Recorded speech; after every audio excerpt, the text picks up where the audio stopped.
Boa noite! Sejam todos bem-vindos às Quintas com Péricles Ramos, o seu canal de estudo da Bíblia aqui na internet. É a sua primeira vez? Então, um abraço especial para você. Que Deus te abençoe e que você encontre as respostas para a sua vida e para o seu coração. Aproveito e convido você a se inscrever aqui no canal Péricles Ramos, no YouTube. Assim, você vai poder interagir no chat, fazer pedidos de oração e deixar seus comentários. E por falar em YouTube, estamos em uma campanha para chegarmos ao número de 3.000 pessoas inscritas até o dia 25 de dezembro. E falta um pouco mais de 360 pessoas. Eu posso contar com sua participação? Ah, você não sabe? É muito fácil. Lógico que além de se inscrever, você pode curtir, você pode deixar um comentário para que o YouTube perceba que esse conteúdo é bom e envie para mais pessoas. E essas pessoas poderão se inscrever também. Nós estamos em uma série que está simplesmente maravilhosa. Ela se chama Caminhos da Sabedoria e ela é baseada no livro de Provérbios. E a cada semana eu recebo um convidado especial que apresenta uma mensagem baseada em um capítulo deste livro. Hoje nós vamos estudar o capítulo 17. Você sabe do que se trata o capítulo 17? Bem, ele trata de diversos temas, incluindo a importância da amizade, a cautela com as palavras, a necessidade de controlar a ira, a importância da humildade e a soberania de Deus. Mas você pode até pensar, você está se antecipando ao pregador. Não, fique tranquilo, não é essa a intenção. Primeiro, porque o livro de Provérbios tem uma característica. Cada versículo, na verdade, fala sobre temas diferentes. E é difícil falar sobre todos os temas em um só programa. Então, nessa abertura, eu faço apenas pequenas abordagens sobre o que trata o capítulo. O primeiro versículo, por exemplo, afirma que o amigo ama em todo tempo e na angústia nasce um irmão. Isso significa que um verdadeiro amigo é alguém que está presente na alegria, na tristeza, nos bons e nos maus momentos. Por exemplo, se você for ao versículo 24, diz que o homem sábio refreia a sua língua e o homem de entendimento é de espírito calmo. Sabe o que significa? Que é importante pensar antes de falar, para evitar dizer coisas que possam magoar ou ofender as pessoas. E voltando um pouquinho, no verso 19, diz que o que ama a contenda, ama a transgressão. Isso significa que quem ama a briga está sempre procurando problemas. É importante aprender a controlar a ira para evitar cometer erros que possam nos prejudicar. Também fala da humildade. Logo ali no verso 22, diz que a alma arrogante deprime o homem, mas o homem de espírito humilde adquire honra. Isso significa que é importante ser humilde para evitar sermos orgulhosos, arrogantes e soberbos. E voltando ao início, no verso 3, diz que o crisol é para a prata e o forno para o ouro, mas o Senhor prova os corações. Isso significa que Deus é o único que pode avaliar os nossos corações. Ele vê o que está dentro e não apenas o que está por fora. Então, vamos ao programa de hoje. Caminhos da Sabedoria, um estudo sobre o livro de Provérbios. Junte-se a nós na descoberta e aprendizado e comece a trilhar seu próprio caminho da sabedoria. O convidado dessa noite é o pastor Wesley Paim. Boa noite, pastor. Tudo bem? Boa noite, Péricles. Tudo bem? Como é que você está, meu amigo? Olha, graças a Deus estou muito bem, com o coração cheio de paz. Bolso vazio, é verdade, né? Pastor, da última vez que o senhor participou aqui no programa, o senhor estava no Rio, mas eu fiquei sabendo que parece que o senhor se mudou. Conta aí um pouquinho pra gente, o que aconteceu? Da última vez que nos falamos, eu estava em Duque de Caxias, na Quente, Baixada bastante aí. quente. Agora, bem quente, bem quente. Agora, eu subi a serra, estou na região de Petrópolis, moro aqui em Bom Sucesso. Pastor, apenas uma curiosidade. Tem muitos pastores com esse sobrenome Paim. São seus parentes? Sim, sim. Até onde eu sei, os que conheço, todos parentes, são primos, tios. Meu pai também foi pastor, hoje está aposentado, está morando em São Paulo, né? Mas um bom número aí de pastores na família. Isso é uma benção, né, pastor? Então, uma E eu, reunião de pastor é uma coisa, a reunião familiar é uma coisa, né? é um Acaba sendo uma concílio, reunião, é um quase, concílio, é né? quase um Na verdade, concílio. acaba sendo um concílio com todos os pastores. É verdade. Eu estudei com um parente seu há muitos anos atrás, lá no antigo Edessa. Não me pergunte o primeiro nome, porque eu não sei. O Edessa tinha uma particularidade. Todo mundo ali tinha apelidos. E você era apresentado a pessoa pelo apelido, você vivia o tempo todo chamando pelo apelido e ia embora conhecendo apenas pelo apelido. E agora, meu amigo, na hora de encontrar essas pessoas fica difícil, porque só conhecemos pelo apelido, né? Olha, eu me lembro dos meus amigos, era o Serrote, Cotaxé, Burro Bravo, Simeão Lombriga, Canhoço, Polenta, Bodão. Hoje eu sei o nome deles, mas eu não posso nem falar, porque se eu falar pode ser que alguém ouça e não vá gostar de eu estar revelando alguns segredos aí da sua juventude, né? Vem apelido. Internato, né? De forma geral, nós somos conhecidos por apelidos. Eu mesmo tenho um da época do IPAI aqui, que aqueles que me acompanharam neste período me conhecem pelo apelido. E hoje eu sou pastor de alguns colegas de internato, que à primeira vista ficaram meio complexo, né? Porque como é que lembra o nome? Tanto tempo, só tinha o apelido mesmo. Mas é tudo tranquilo, não é um apelido ruim, enfim, foi um bom período e a gente vai se adaptando a isso aí. Faz parte do internato, dessa amizade, desse entrosamento, né? Daquilo que marca de forma forte os relacionamentos do internato. O apelido é quase que necessário. É Tirisco, caixa d'água, e assim vai. isso. Mas, meu amigo, agora com o nosso status atualizado, né? Vamos ao programa de hoje?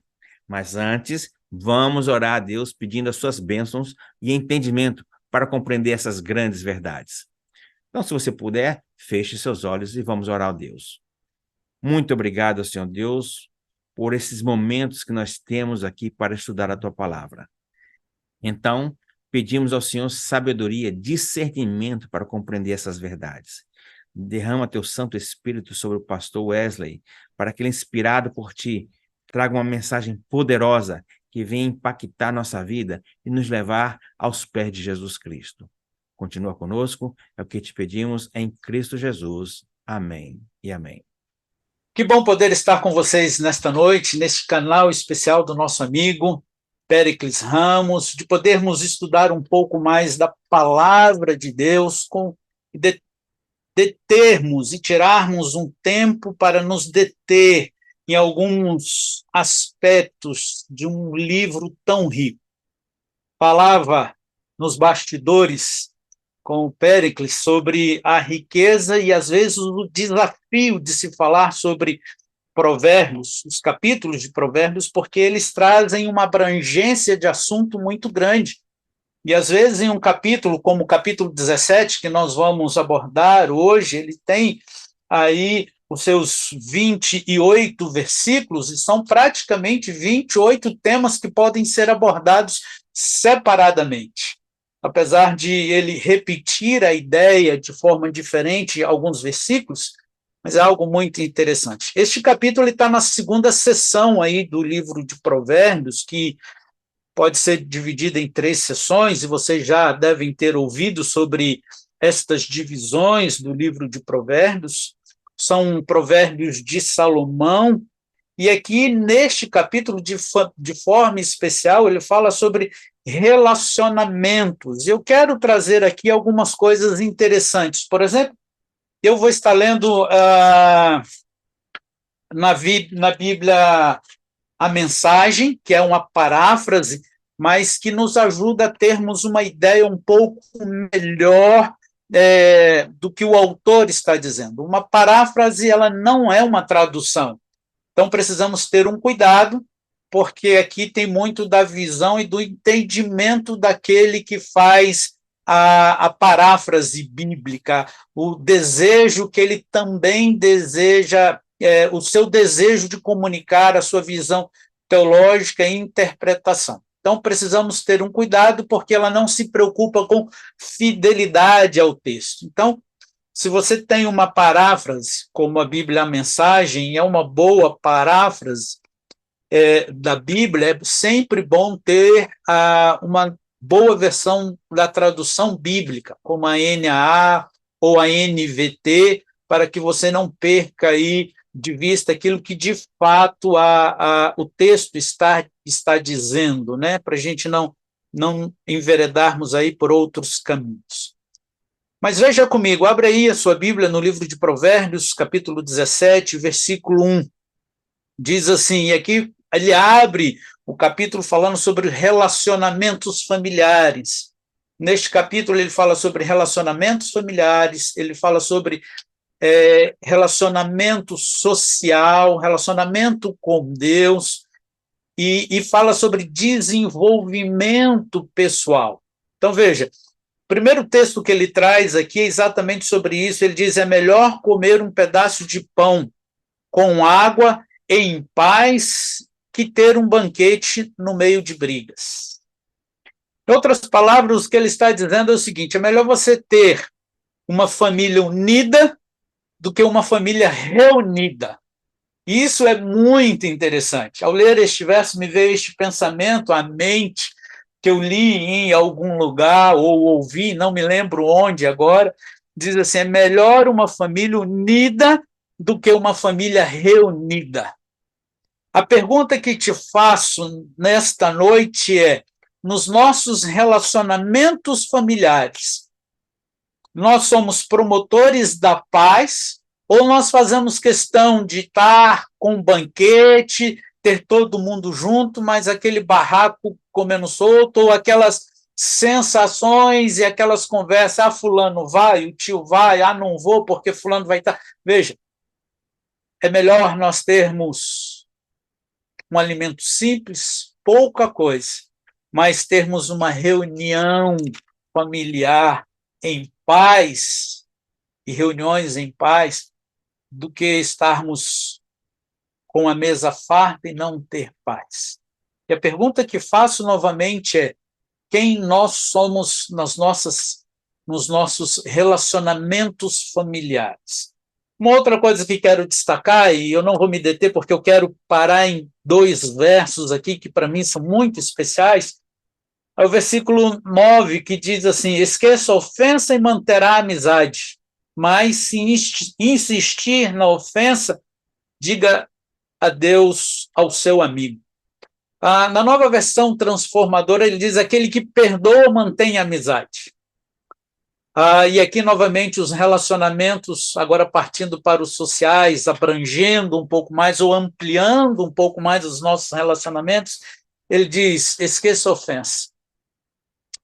Nós temos que tipo de característica nos nossos relacionamentos? Nós somos aqueles que costumam manter por muito tempo o rancor, uma ofensa, ou nós perdoamos com certa facilidade? Nós seguimos o conselho de amar e perdoar aquele que nos tem ofendido, da oração do Pai Nosso, de Cristo Jesus dizendo que precisamos amar os nossos inimigos. Se nós mantemos a ofensa, a mágoa, teremos dificuldade de ter uma família unida, porque estaremos sempre rememorando aquilo que nos machuca. E se temos sempre uma ferida aberta, uma ferida emocional aberta, nós estaremos de maneira especial afastando pessoas e não trazendo para perto. Nós teremos dificuldade de mantermos a unidade, o bom relacionamento, a alegria de se viver. O versículo 12 é o outro versículo que traz um provérbio muito interessante. E aqui, Salomão, eu costumo dizer assim, ele pegou pesado, ele diz assim, é melhor encontrar uma ursa que teve os filhotes roubados que um insensato em sua loucura. Grave essa palavra, insensato. Nós vamos voltar a ela daqui a pouco. Mas veja, eu não sei vocês, mas quando eu ouço provérbios ou textos como esse, a minha cabeça ela cria uma imagem. Eu costumo viajar nas imagens, e assim, encontrar um urso já não é uma coisa agradável, já não é belo. Se você estiver no mato e encontrar um urso, de pensar o meu coração gela, minha barriga gela. Uma ursa com os filhotes roubados não é uma imagem bonita, não é um encontro agradável. Mas Salomão diz que este encontro ainda é melhor do que você deparar com um insensato em sua loucura. Olha a que ponto um insensato pode chegar. E eu guardo essa palavra, nós vamos voltar a ela. Versículo 16 diz assim: o que é isso? O insensato saiu para comprar a sabedoria? De nada adianta, ele não sabe o que fazer com ela. Olha que coisa! Então, voltando aqui à palavra insensato, ele sai para comprar sabedoria, ele tem dinheiro, mas não vai fazer diferença porque ele não sabe o que fazer com ela. A palavra traduzida por insensato, ela tem aqui alguns significados, entre elas arrogante. Entre os significados desta palavra está o termo arrogante. Arrogante é aquele que é soberbo, que é presunçoso, que é insolente, que é mal educado, que é atrevido. E aí, amigo, eu quero parar para fazer algumas considerações contigo, meu querido ouvinte e companheiro de jornada para Canaã Celestial, de aprofundamento dos nossos relacionamentos com Cristo Jesus. Temos nós sido insensato, tolo, que às vezes também é traduzido, arrogante. Num convite que Cristo Jesus faz lá no livro de Mateus, ou no Evangelho de Mateus, ele diz assim: vinde a mim todos os que estáis cansados e sobrecarregados, eu vos aliviarei. Mas o texto não para aí, nós costumamos às vezes citar apenas esta parte. Eu gosto dos dois versos. Ele diz assim: e aprendei de mim que sou manso e humilde. O insensato, o arrogante, ele está na contramão do aprendizado. E aqui ser insensato não tem que ver com alguém que não tem cultura, que não tem conhecimento, que não tem estudo, mas é alguém que não tem sabedoria. As duas coisas são diferentes. Um é ensinável, um entende que precisa aprender, por exemplo, a controlar a fala, ao momento de se calar.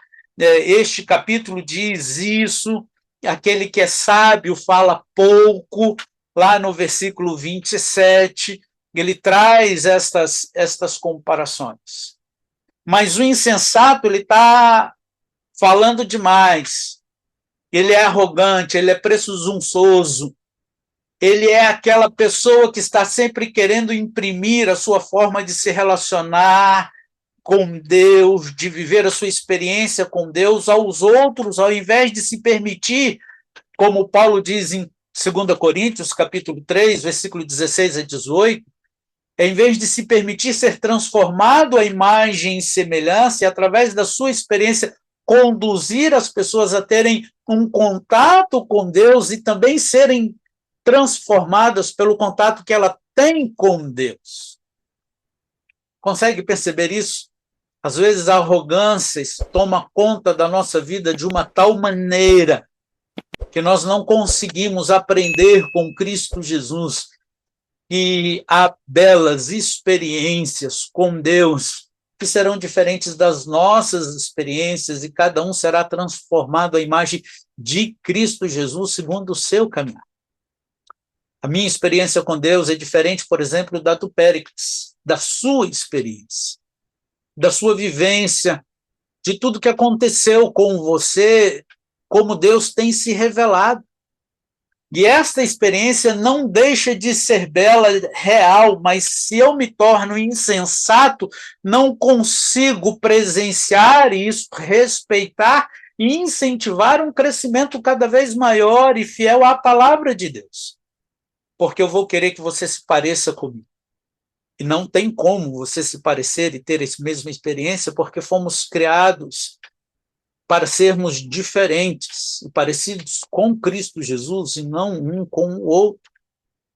Mas quero também ir a um outro texto, porque, para mim, é um contraste. E apesar de textualmente não estarem ligados, estão ligados na essência. É o versículo 22. Esse verso ele é bem conhecido. Ele diz assim: a disposição alegre faz bem à saúde, mas a tristeza e o abatimento esgotam as forças. Um coração alegre, ele cura, mas a tristeza esgota as forças. E aqui, amigos, está um desafio que nós temos: sermos e termos um coração alegre. Por que é tão difícil? Por causa da nossa história, por causa dos arrogantes que nós encontramos, por causa das mazelas do mundo, por causa daqueles que são injustos, e este capítulo traz e fala sobre as injustiças. Enfim, eu poderia fazer uma lista enorme.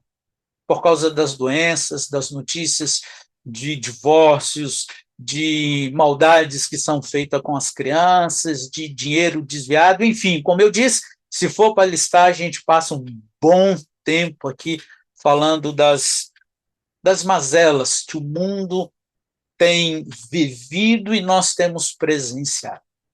Como então contemplar, como então ter a disposição alegre? Como podemos ter um coração alegre? E para mim, um coração alegre, ele é antídoto contra a insensatez, contra a tolice, contra a arrogância. Recentemente participei de um treinamento e a pessoa que dava a palestra, treinamento na área de comunicação, ela fez uma pergunta e falava sobre a arquitetura da igreja, a importância de cuidarmos com algumas coisas e tal, e ela disse: para que serve a beleza? E me pegou aí, eu fiquei pensando e tenho remoído, estudado um pouco sobre isso, já tem algumas mensagens já sendo preparadas dentro deste tema, mas eu gostaria de abordar isso de uma maneira especial com vocês nesta noite. Respondendo à pergunta da palestrante, creio eu que a função da beleza é o encantamento. Porque, ao sermos encantados pela beleza, nós paramos para contemplar, e como Paulo diz no texto que eu citei de 2 Coríntios, nós somos transformados quando nós nos viramos para contemplar Cristo Jesus. A pergunta é: que Deus nós temos contemplado? Será que conseguimos ver a misericórdia, a beleza do amor de Deus, da graça de Cristo Jesus, que preferiu morrer a viver sem você? Eu vou repetir. Conseguimos contemplar a beleza do amor, a beleza, a profundidade da graça de um Deus que preferiu morrer a viver a eternidade sem você? Entre a morte, entre ser abandonado, entre ser traído, entre ser negado, entre passar por todo o sofrimento que ele passou, ele preferiu vivenciar tudo isso a abrir mão de viver uma eternidade sem você. E sabe o que é mais belo neste amor? É que ele não te controla, ele não te tolhe, ele não tira de você e de mim a oportunidade de escolha. Este amor é tão belo que Cristo Jesus, passou por tudo isso para dar a você a oportunidade de escolha. Ele diz assim: eu não quero viver sem você a eternidade. E eu vou colocar diante de você a oportunidade, porque o pecado tirou esta oportunidade. E ao colocar diante de nós esta oportunidade, nós podemos escolher sobre que direção ou governo nós queremos viver. Sobre a beleza da graça, do amor que nos transforma à imagem e semelhança de Cristo Jesus. E quando contemplamos esta beleza, quando conseguimos entender esse Deus que escolhe nos transformar por amor, traz a nós um coração alegre, que traz cura a despeito daquilo que vivemos. Porque a disposição alegre em Cristo Jesus fez com que, na hora da cruz, ele olhasse para aquelas pessoas e ele conseguisse enxergar algo que estava além da atitude. Um coração que não tinha a consciência plena daquilo que estavam vivendo, fazendo, não conseguiu enxergar a magnitude daquele momento, de quem de fato ele era. E ele, em pleno amor, num coração que contempla o belo nas suas criaturas, apesar do momento não ser belo, ele diz: Pai, perdoe-os, porque não sabem o que faz. Sabe? A beleza do amor e da graça nos faz enxergar além do momento que nós estamos vivendo, além da situação que nós estamos vivendo, além daquilo que nos aconteceu. E esses dias, lendo um livro, eu deparei com um capítulo que tem o seguinte título. O livro é Criaturas de um Dia, de Yves Yalom. Eu acho que é isso o nome dele, é um psiquiatra. Ele diz assim, o título do capítulo é Desista da Esperança de um Passado Melhor. Eu estou uma semana pensando nesse título, só uma semana. Já li o capítulo, é fantástico, a história de uma das pessoas que ele atendeu, e ele diz assim, desista da esperança de um passado melhor. E isso me pegou de um jeito, porque às vezes nós estamos presos ao passado, tentando mudar aquilo que nos aconteceu, e nós não temos como. Nós não temos como mudar aquilo que foi feito. E às vezes estamos sempre repetindo a mesma história. Estamos com a dificuldade de perdoar o amigo, o familiar, o parente, aquele que nos ofendeu, e por causa disso nós vamos perdendo a beleza de relacionamento. Porque nós queremos mudar o passado. E não há pedido de perdão. Não há mudança de comportamento, não há nada que possa ser feito hoje que mude o nosso passado, que possa fazer dele melhor. Mas nós podemos, de uma maneira especial, mudar a forma como nós enxergamos, se nós tivermos uma disposição alegre. Se nós começarmos a contemplar a graça misericordiosa de Cristo Jesus, se conseguirmos enxergar o belo do Senhor, para que aquilo que o Senhor é passe a ser uma realidade na nossa vida e enxergarmos as pessoas, os fatos, os acontecimentos como Cristo Jesus vê, como ele nos conduz. Isso será bálsamo para o nosso coração. E sendo bálsamo para o nosso coração, nós vamos nos tornar bálsamo para as outras pessoas. Meu querido, há muitos conselhos em Provérbios, capítulo 17. Mas se eu pudesse deixar um de maneira especial para você, busque um coração alegre com todas as suas forças. Contemple Cristo Jesus na sua beleza, nas revelações mais belas do Senhor, e não há nada mais belo do que os últimos momentos da vida de Cristo Jesus. Momentos tensos, negros, de sofrimento extremo, mas de uma beleza transcendental, capaz de nos transformar, porque ele viveu tudo isso, porque ele não quer viver sem você, porque ele te ama, porque ele deseja, de maneira especial, manter o canal aberto, onde nós podemos contemplar a sua beleza na plenitude daquilo que ele nos revelou.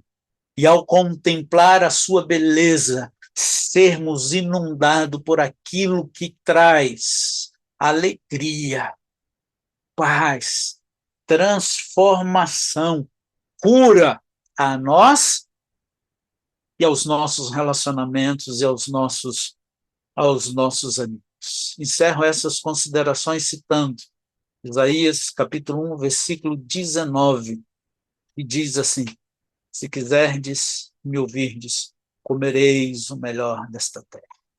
Meu querido, é o Senhor dizendo: eu morri, eu revelei o que há de mais belo para que você, neste hiato, neste parênteses, neste caminho que o pecado trouxe, pudesse contemplar a beleza, ser curado por ela, ser transformado por ela, para que, a despeito dos momentos que você vive, você pudesse ser curado e ser cura e bálsamos às outras pessoas. Que Deus te abençoe. Que em Cristo Jesus, e ao contemplar a beleza do Senhor, nós tenhamos um coração alegre, uma disposição alegre, que nos cura e que promove cura. Vamos orar? Feche os seus olhos. Vamos clamar ao Senhor para que, de maneira especial, possamos contemplar a sua beleza. Grandioso Deus, amorável Pai, que alegria podermos, nesta noite, meditar na Tua palavra. Em nome de Cristo Jesus, queremos suplicar por todos os ouvintes que nesta noite, ou em outro momento, estão tendo contato com esta palavra. Traga-nos, Senhor, a sua presença. Dá-nos a capacidade para, ao contemplar, fugir da arrogância, da insensatez, da arrogância de achar que nós temos a resposta e que nós podemos ser alguma coisa. Ajuda-nos, Senhor, a contemplar a beleza do amor de um Deus que preferiu sofrer e morrer a viver distante, separado de nós. Obrigado, Senhor, pela beleza da graça transformadora em Cristo Jesus, que gera em nós a alegria de sermos curados, perdoados, aceitos, salvos, transformados à imagem e semelhança de Cristo Jesus e canal de água viva. Portanto, Senhor, que esta beleza gere em nós alegria, alegria que cura o nosso coração e cura os relacionamentos e pessoas que também estão feridas. Em nome de Cristo Jesus. Amém. Que Deus te abençoe, meu querido amigo, meu querido ouvinte, e que vivamos na beleza do Senhor e na alegria restauradora de Cristo Jesus. Meu amigo pastor Wesley Paim, muito obrigado por essa mensagem. Eu sei que falar sobre o livro de Provérbios é meio difícil, pois, como eu comentei lá no início, cada capítulo tem 6, 7, 8, 9, 10 temas diferentes. E então exige que a pessoa estude mais, busque mais, né? Pensando dos temas mais importantes e necessários para aquele momento. Trabalho dobrado, mas muito, muito obrigado, viu? E que Deus continue te abençoando, meu amigo. Amém. Grande abraço. Mas antes de concluir, quero fazer uma pergunta para você. Está gostando da série? Muito boa, não é mesmo? Então, aproveite esse momento, faça a sua inscrição e nos ajude a alcançarmos aquela nossa meta que falamos lá no início, né? E aos programinhas de terça-feira, 5 minutinhos, mas são 5 minutinhos abençoados, viu? É rapidinho, sempre a partir das 17 horas ali. Um programa sobre relacionamentos, convivência. E é tudo que nós precisamos aprender e desenvolver, não é mesmo? Então, que Deus te abençoe, que o Senhor te conceda uma noite de paz, e nos encontraremos na próxima quinta-feira em Caminhos da Sabedoria. Um grande abraço.